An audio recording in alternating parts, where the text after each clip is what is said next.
Hello on this sunny, fairly warm day where I am. And today is Friday, November the 20th, 2020. And we are very glad to be back with you. I'm Ms. Shepherd. We are here for the Buddhist or Eastern services. And we're always glad to be able to come back in and be with you in this way. It is frustrating for us and potentially for you that we can't interact in any way. I can't know how things are landing for you, if things are of use or not of use, but we'll just all keep doing our best. And I hope you are too. So let me welcome my colleague, Ms. Ross. Let her say hello. Yeah, thanks, Ms. Shepherd. Yeah, I just want to say the same thing. It's just nice to be able to connect with you in this way. Every time we do this, we're in isolation too, and it's just a reminder that we are connected, even though it's just through video and stuff. We can't talk to each other, but this is how our world is. But at least in this way, we can see other people's faces, even if it's just Ms. Shepherd and I looking at each other. But I can imagine you all out there, whoever is out there, and just know that I'm thinking of you all and really wishing you well. And we're all waiting for this to be over so we can see each other in person again. But meanwhile, this is it, and you take care and be well. Thank you, Ms. Ross. Okay, we'll run today as we have in the past. So I'll go and light the candles. Then we'll do a chant, and we'll sit for about 8 or 10 minutes. I'll do a little guidance. Then we'll have a conversation, and we'll try to fit in time for Ms. Ross to do a guided meditation as well at the end. Okay. Let me put the shrine up.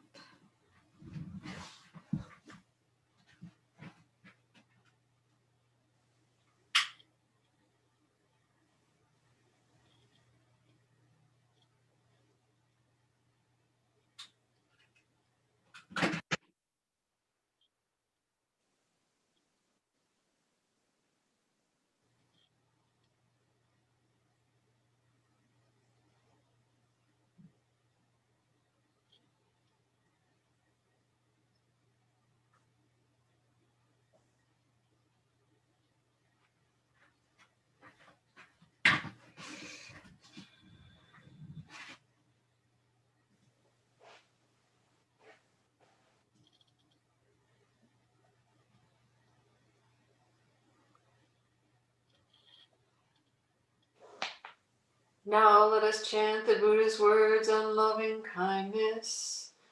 This is what should be done by one who is skilled in goodness and who knows the path of peace. Let them be able and upright, straightforward and gentle in speech, humble and not conceited, contented and easily satisfied, unburdened with duties, and frugal in their ways, peaceful and calm, and wise and skillful, not proud and demanding in nature. Let them not do the slightest thing that the wise would later reprove, wishing in gladness and in safety. May all beings be at ease, whatever living beings there may be, whether they are weak or strong, omitting none, the great or the mighty, medium, short, or small, the seen and the unseen, those living near and far away, those born and to be born. May all beings be at ease. Let none despise another or despise any being in any state. Let none through anger or ill will wish harm upon another, even as a mother protects with her life her child, her only child. So with a boundless heart, should one cherish all living beings, radiating kindness over the entire world, spreading upwards to the skies and downwards to the depths, outward and unbounded, freed from hatred and ill will. Whether standing or walking, seated or lying down, free from drowsiness, one should sustain this recollection. This is said to be the sublime abiding, by not holding to fixed views, the pure-hearted one, having clarity of vision, being freed from all sense desires, is not born again into this world.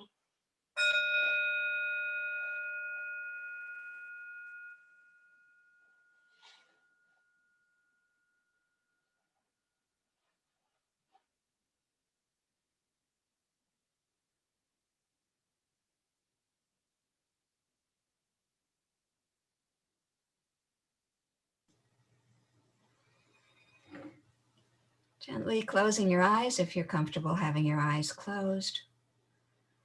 Leaving them open but unfocused if you'd like to leave them open. And just allowing the words of the chant to really take hold in your mind and heart.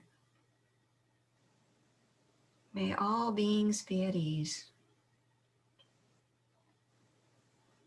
including oneself. Bringing awareness to your own inner experience.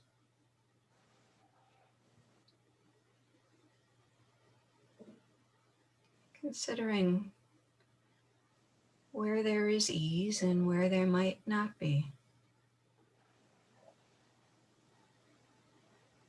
What is it that might be obstructing any ability to cherish oneself right now? What is it that might be obstructing finding ease in the body?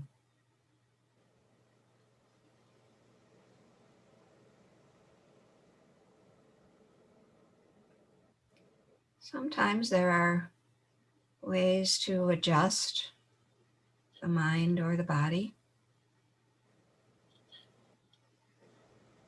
that help support ease, that help support kindness, goodwill, cherishing.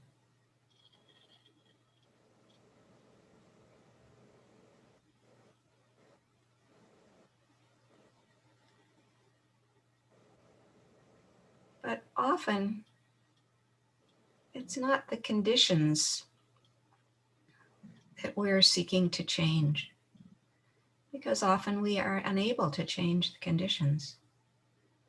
What we are seeking to change or investigating whether it might be changed is our attitude toward those conditions. Are we able for this period of 8 to 10 minutes to release resistance?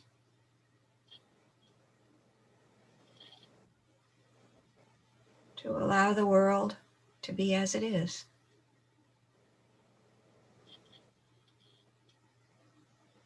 To allow ourselves to be as we are, imperfect,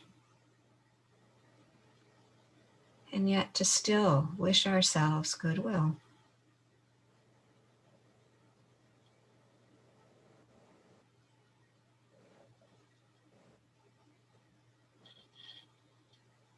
Some teachers talk about the self-critical aspect of our minds as an inner tyrant, because it can be pretty tyrannical, pretty demanding, pretty harsh and mean. Can we release that inner tyrant, and replace it with an attitude of kindness, open-heartedness, which isn't the same as just not caring about what we do or how we act. Instead, it's an attitude of caring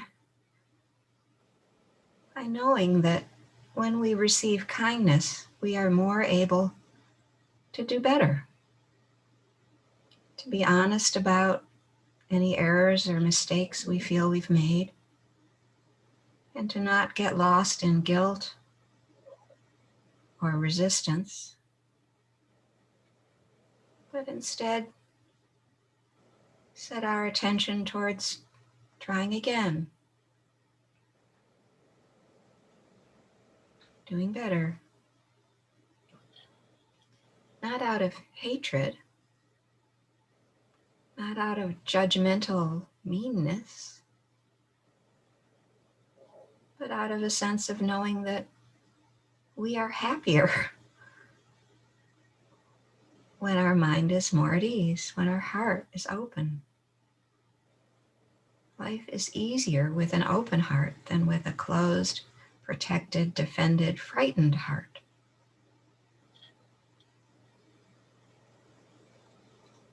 But in order for to feel safe, we can't need to be protected against our own mind, our own mean, judgmental, self-critical mind. So this practice of goodwill also applies to ourselves.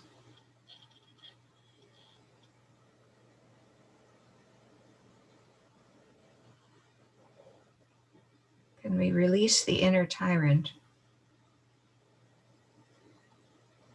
and replace them with a loving, caring friend?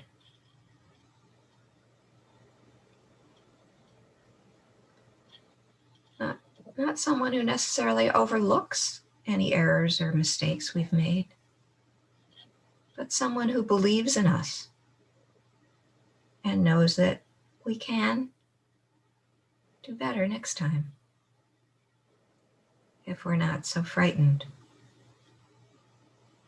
if we're not so discouraged.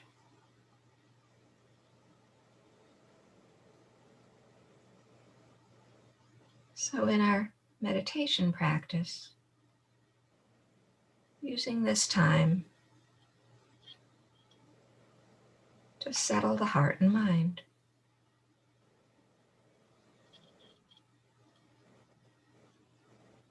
to bring kindness to the heart and mind.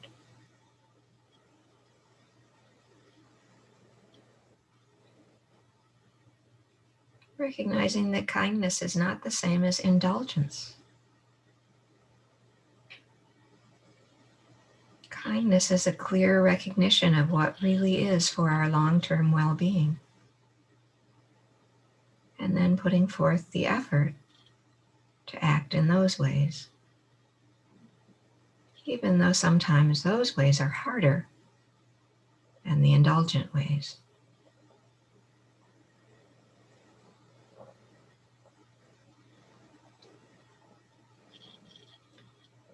Using the body and the breath to find that place of quiet inside, maybe not quiet outside, but knowing there is a quiet internal, an ease that is internal.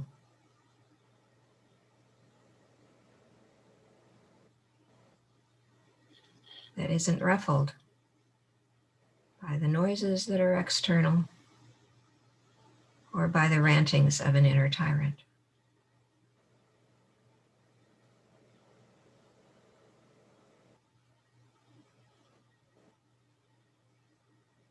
Doing what you can in these few moments to cherish this body, this breath, this heart,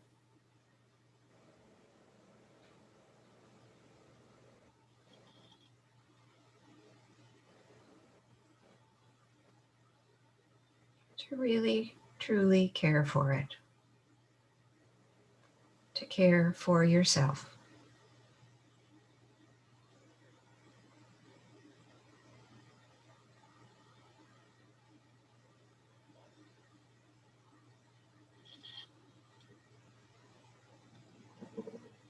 Knowing that these practices you've taken on, the practice of meditation, the practice of becoming familiar with these teachings of the Buddha, this is the very, very best way to care for yourself.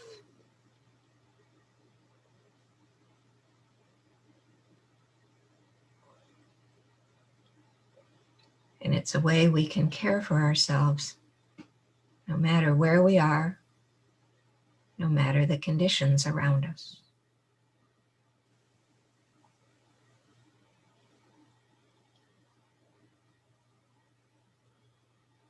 And it can be so simple as breathing in and breathing out.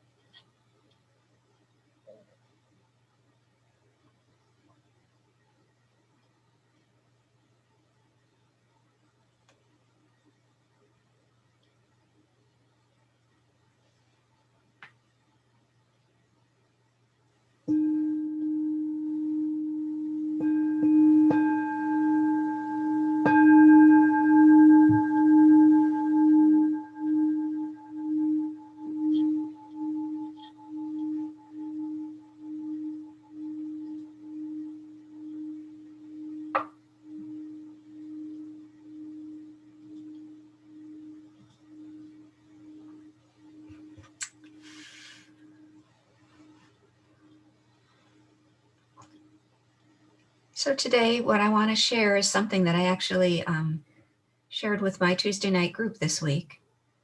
And so I'm concerned it might be a little longer than usual. I'm going to try to shorten it up, but hopefully it will be of use and I'll be able to condense it a bit. The heart of it actually is a video that I want to share, which is the video is about 5 minutes long, so not terribly long.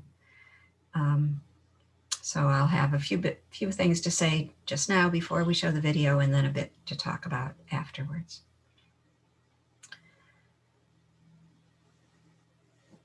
So these teachings that you're studying, that we've been talking about, these teachings of the Buddha, always point us back to this truth that our actions have consequences, that what we do makes a difference. But sometimes that very simple teaching can be distorted, maybe sort of by this inner tyrant, to make us forget that it's all of our actions that have consequences. Because instead we may be overemphasizing the impact of our worst actions and decide that it is only those that count. And the Buddha didn't see it that way. He didn't see his teaching as a fatalistic condemnation. And it's very important that we don't either, because we are not the worst thing we have ever done. These teachings of the Buddha are optimistic in that they point us to remember that the actions we do now and into the future also have consequences, very important consequences. And we should guard ourselves from getting lost in guilt over a past,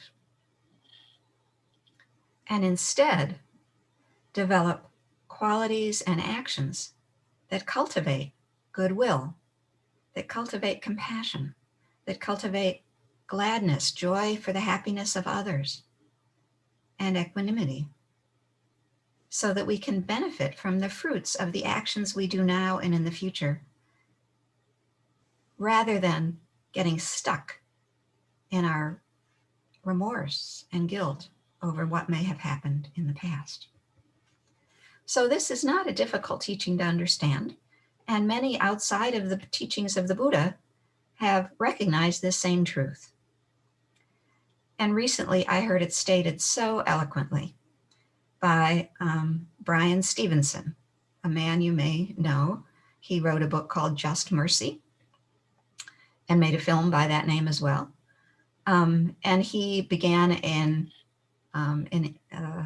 institution, a program called the Equal Justice Initiative, where he defends incarcerated individuals who are on death row and appealing a death sentence.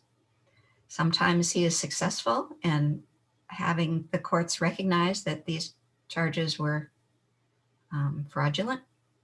Sometimes he's not, and men are executed.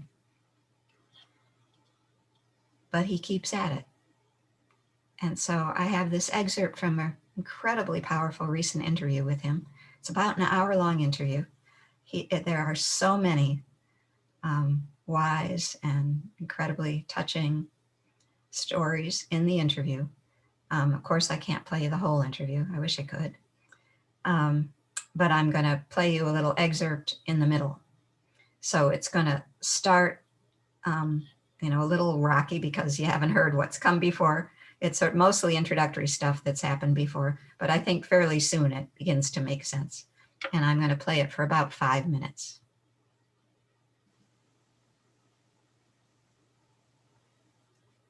Ugh, okay, hold on. It disappeared. I had it all set up and now it's not there anymore, but hold on. I will get it.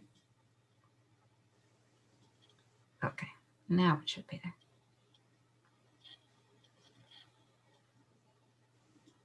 Sorry about this. Now it's ready. Coming to Atlanta, Georgia to work with this group, which was then called the Southern Prisoners Defense Committee. And I'd been there a couple of weeks when one of the lawyers said, Bryan, we need you to go to death row and explain to someone that he's not at risk of execution anytime in the next year. How old are you? I'm like 22, but I drove down to Jackson, Georgia, which is where death row is. Just by yourself? By myself. I was trying to rehearse exactly what I was going to say to this man, and I felt so unqualified and so How old was he? He ended up being exactly my age, and they brought this man in, and he had chains everywhere. They asked me whether I wanted him to be unshackled, and I said yes, because it just seemed rude to say no, and they unchained this man. And I got so nervous that when he walked over to me, I just said, I'm so sorry. I'm just a law student. I don't know anything about the death penalty. I don't know anything about criminal procedure. They sent me down here to tell you that you're not at risk of execution anytime in the next year. And I never will forget that man just slowing me down and saying, wait, say that again. And I said, you're not at risk of execution anytime in the next year.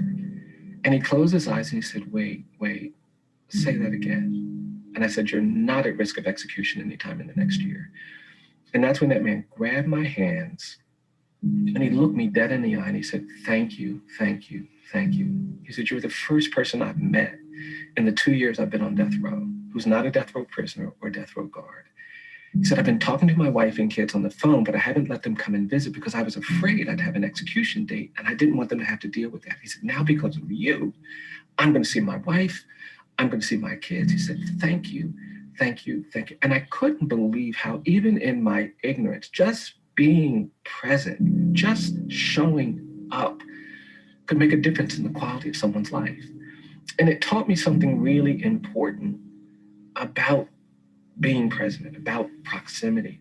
And I just fell into conversation with this man and I just forgot we were on death row. I forgot he was a death row prisoner. I forgot I was a law student. We just started talking. And 1 hour turned into 2 hours, 2 hours turned into 3 hours. And the guards came bursting into the room and they were angry that I'd stayed so long because they'd been waiting outside. And they couldn't do anything to me, so they took it out on this man and they threw him violently against the wall. They pulled his arms back. They put the handcuffs on his wrist. They wrapped the chain around his waist. They put the shackles on his ankles. And they were treating him so roughly that I actually found my courage and I said, please stop treating him so roughly. He was my friend at this point. I said, you don't have to do that, but they ignored me. And I remember when he got near the door, they were about to shove him through and he planted his feet and they shoved him, but he didn't move. And he threw his head back. He started to sing. I'm pressing on the upward way. New heights I'm gaining every day, still praying as I'm onward bound. And then he said, Lord, plant my feet on higher ground. Everybody stopped. Everybody stopped. And the guards recovered and they started shoving him down the hallway. You could hear the chains playing, but you could hear this man singing about higher ground. And when I heard that man sing, everything changed for me. That's when I knew I wanted to help condemned people get to higher ground. And in that instant, my interest in the law was radicalized. It's so clear to me that we are all more than the worst thing we've ever done. I think if someone tells a lie, they're not just a liar. And they should not have to go through life branded only as a liar. I think if someone takes something, they're not just a thief. I think even if you kill someone, you're not just a killer. And we can't do justice until we understand the other things you are.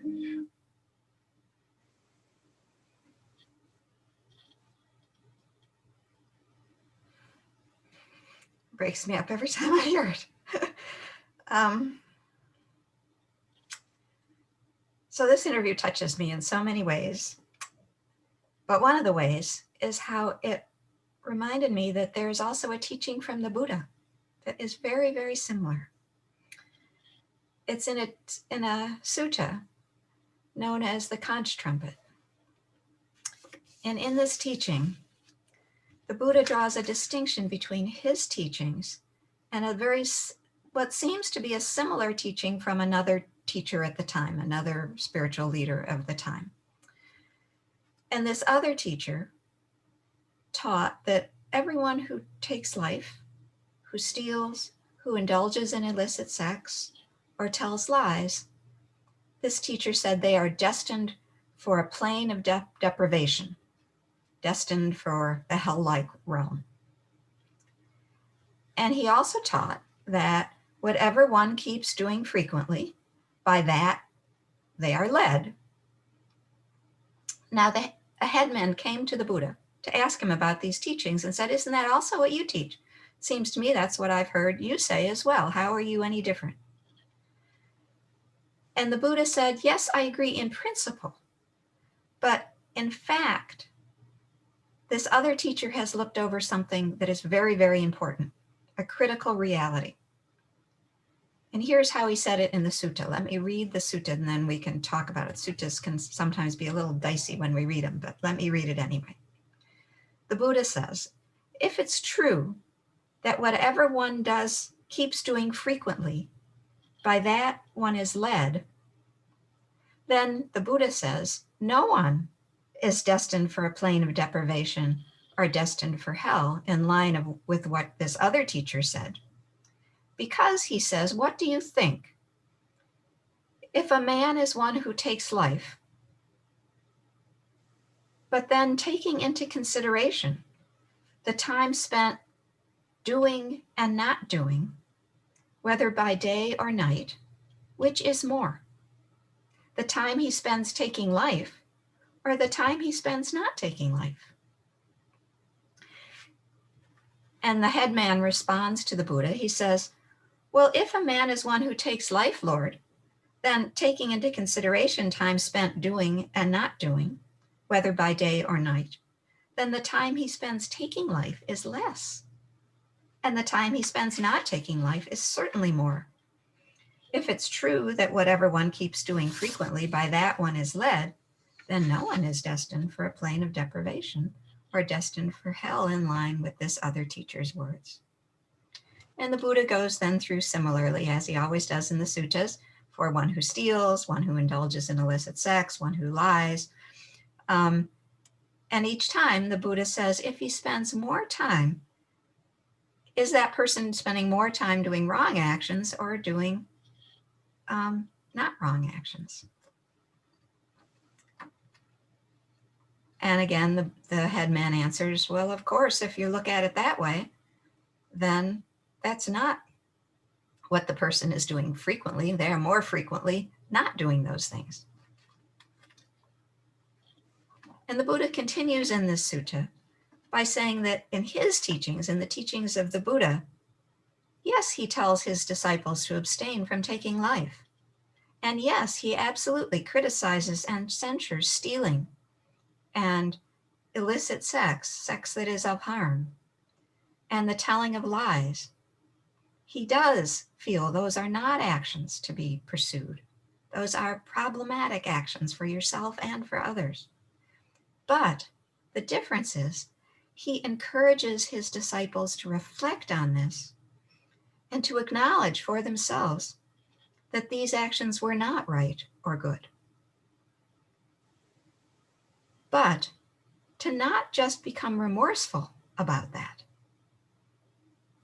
Because remorse in and of itself doesn't undo the evil that's been done.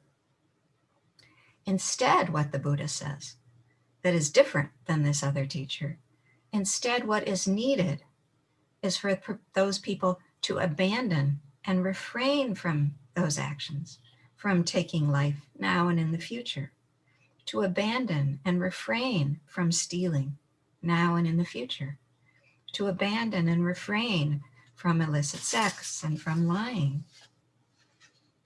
And then the sutta continues, having abandoned the taking of life, he refrains from taking life.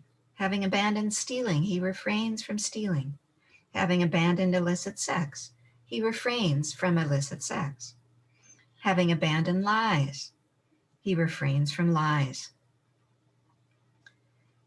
Having abandoned divisive speech, he refrains from divisive speech. Having abandoned harsh speech, he refrains from harsh speech. Having abandoned idle chatter, he refrains from idle chatter. Having abandoned covetousness, greediness, he refrains from that. Having abandoned ill will and anger, he becomes one with a mind of no ill will. He continues, the disciple of the noble ones, the disciple in line with these teachings, the teachings of the Buddha, devoid of covetousness, devoid of ill will, unbewildered, alert, and mindful. They pervade the mind with goodwill, with compassion, with happiness at the joy for others, with equanimity when nothing's to be done.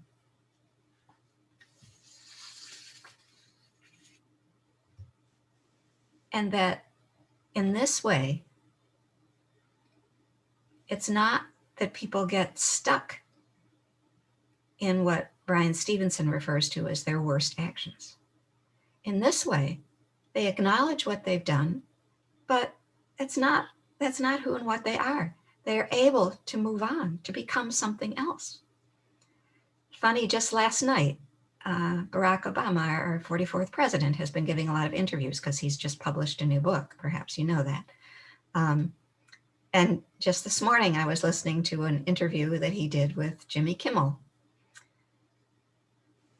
And I've listened to so many lately. No, that's the one I was listening to this morning. Last night, I was listening to one with Jonathan Capehart, a different interviewer. But in the one last night, he was talking about a program he began in, I think, 2014, they said, called My Brother's Keeper, which is a program to help young men, young African-American men particularly. And in the course of talking, he has a couple of men who have participated in this program, which has continued since 2014.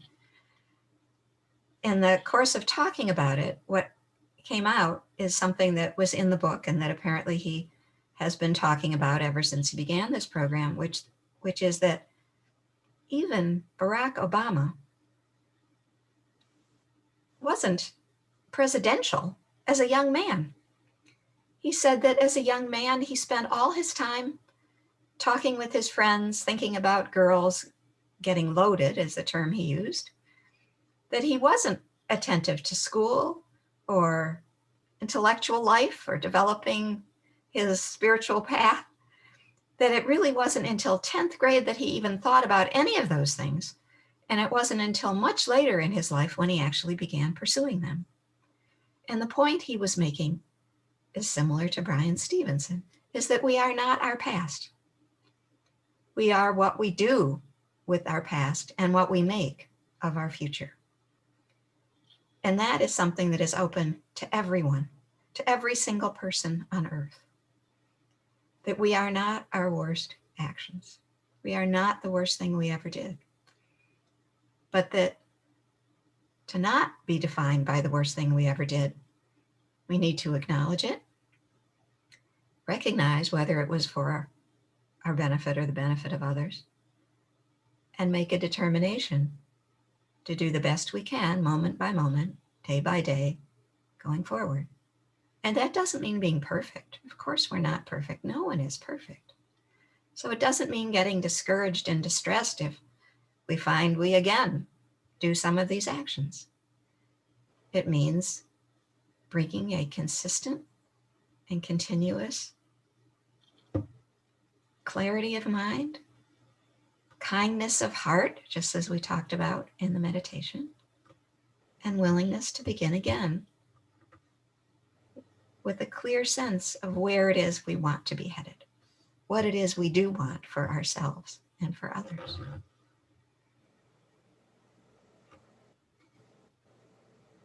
So for me, what this teaching, so much that this teaching offers. It reminds me to stay focused on the choices I'm making every moment and not get caught into regret about a choice I made yesterday that maybe I've decided wasn't exactly what I wished it would have been. And it doesn't mean that I ignore those previous missteps. It's essential I notice them and I recognize they are not what I want. I have to take them seriously. I have to study them and learn from them, but not get too caught in them. There's one more story, but I think I'll wait. If we have time, I'll share that story, but otherwise maybe I'll skip it for now. And just so that Ms. Ross has a chance to respond as well. But in addition to this teaching reminding me to stay present with the choices I'm making moment by moment, it also is so helpful to me in noticing how I relate to the errors and mistakes of other people, because it encourages and connects me to compassion and forgiveness. Because just as I've made mistakes, I know other people have too, that of course we all have. And when I can remember to consider the time that those other people have spent doing the things that I perhaps am irritated by or judgmental about, compared to the time they've spent doing actions that I actually revere, that I actually support, that actually teach me, that helps me forgive the infractions, my definition of others, and also of myself.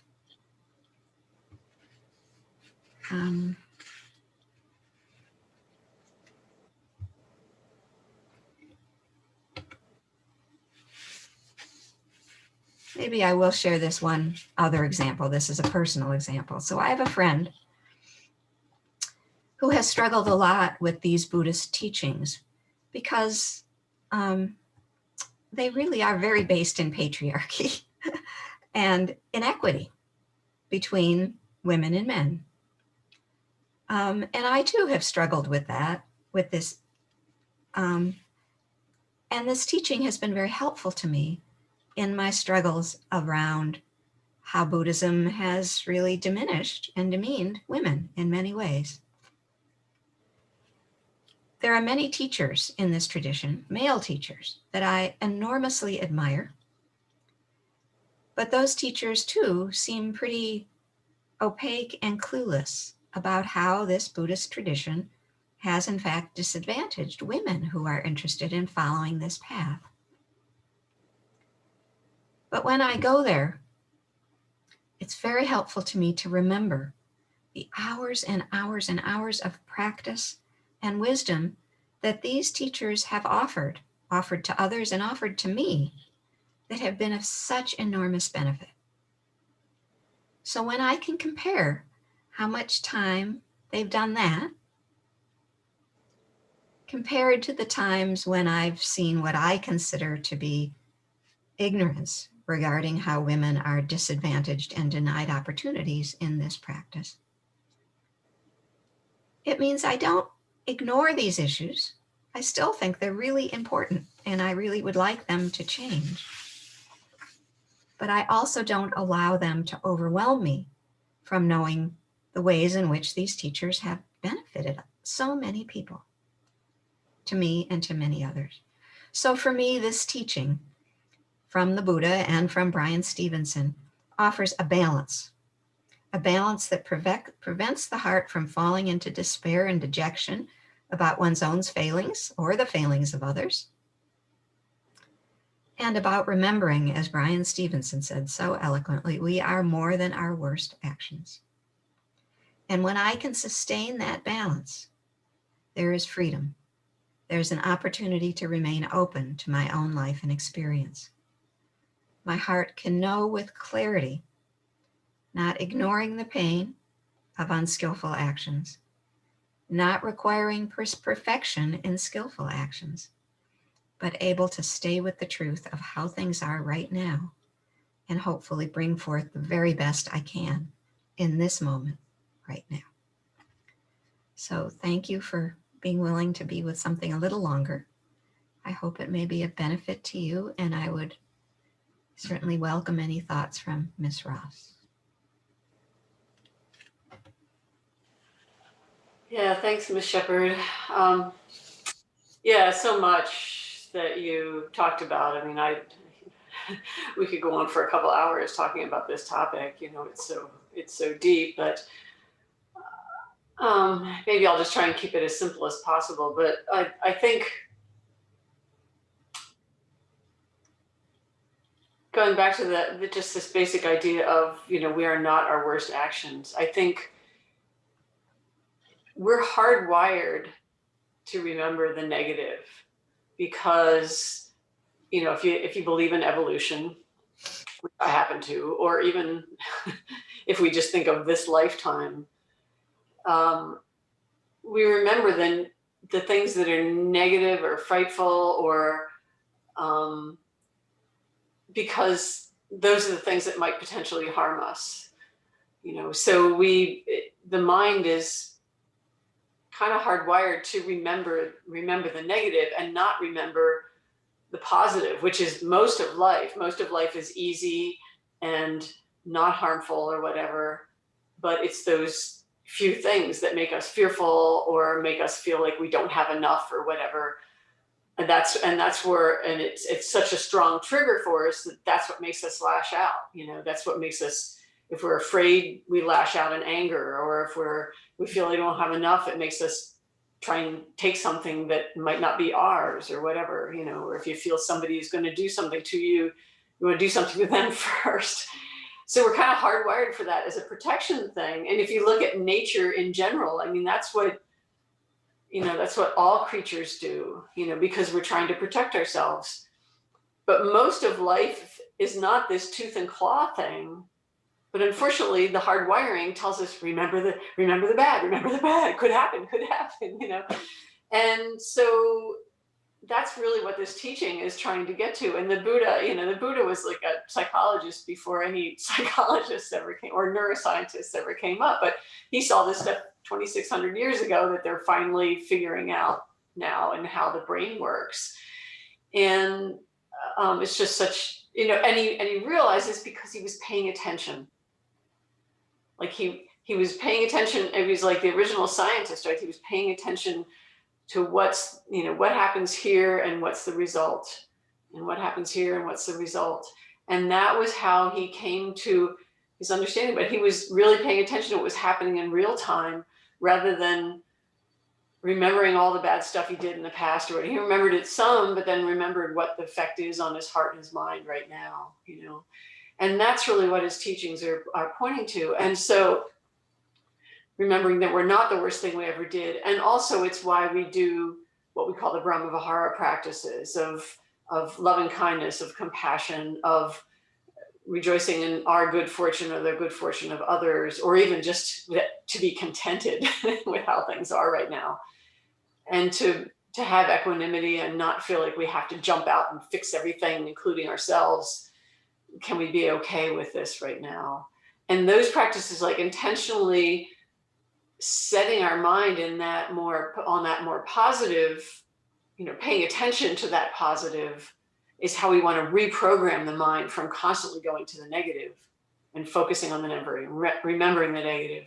But instead, we're doing this training with these Brahma Viharas to remind us to look at these positive features and the types of things that Ms. Shepherd was talking about, kindness, compassion, those, remembering self-kindness, kindness to others, not in a la la la kind of way, but as a way to live with more ease in the world and to live in less conflict with ourselves and with other people. So, but we have to consciously practice them because our survival instincts and our negativity is so strong. We have to counterbalance that. But when we do, we can start to feel the ease coming, and then encourage us to do more. And so we can start following that path rather than the path of negativity and judging and thinking that we are the worst thing we've ever done. That's my story. I'm sticking to it. Thank you, Ms. Ross. So I think maybe let's go with a final meditation. Okay. Yeah, so maybe just a couple, 3 minutes to just kind of recenter.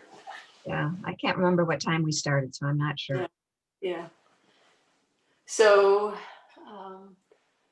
we can just take in the last of those words, and then now setting the attention to not keep mulling it over, but to let the bell transition us into a meditation.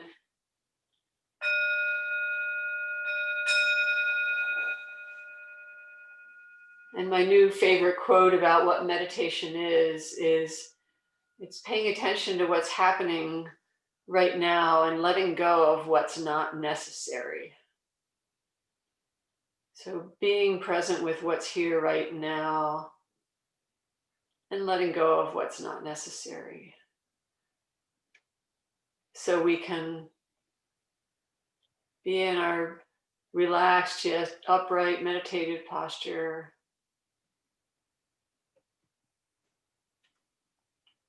With the intention to be present with how it is right now, so we can feel in our body and our mind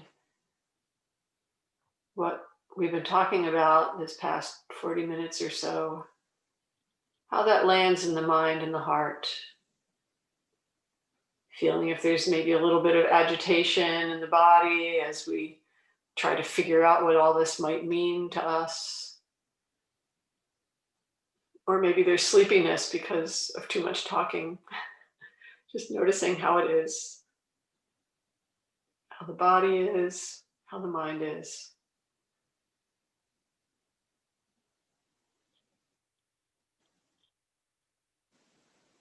So sensations in the body, breath in the body, noticing if there's any tension.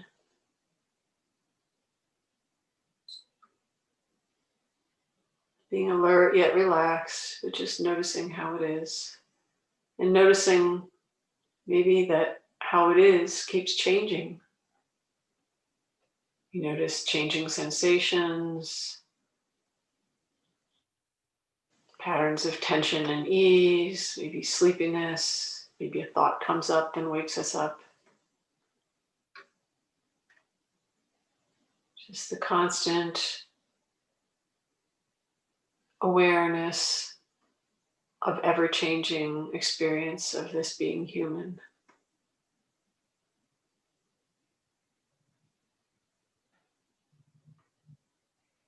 It's like this. It's like this.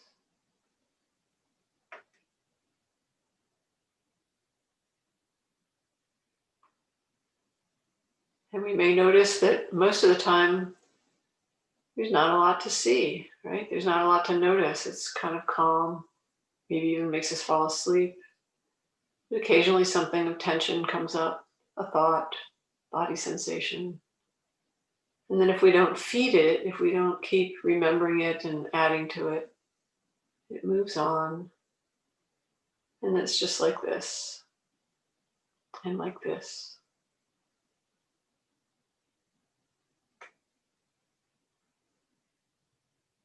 And so we can notice this pattern of when things that are energizing come up, we want to hold on to them. But if we really notice the tension associated with them, maybe we just decide that we want to just let it go. So we keep paying attention to cause and effect, how this mind, this body are with this experience. And noticing when it's helpful to let go. Noticing if something's really important, then making a resolve to remember and learn from that.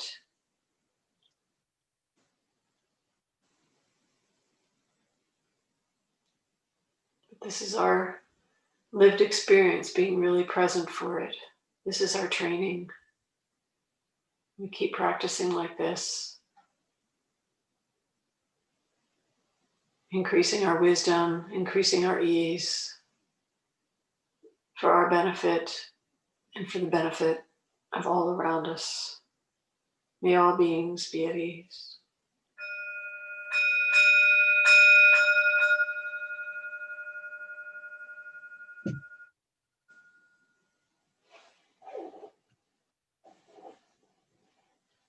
And bring your awareness back to your surroundings. Notice what you may have experienced in that little reflection and letting that go. Thank you, Ms. Ross. So I think it is time for us to finish our video recording. To wish you all well, we have heard that many of the institutions are having terrible spikes right now of COVID.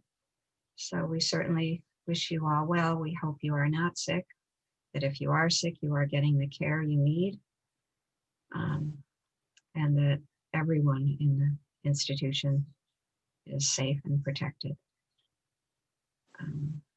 Next Thursday is Thanksgiving. We wish you all the very best. A happy Thanksgiving.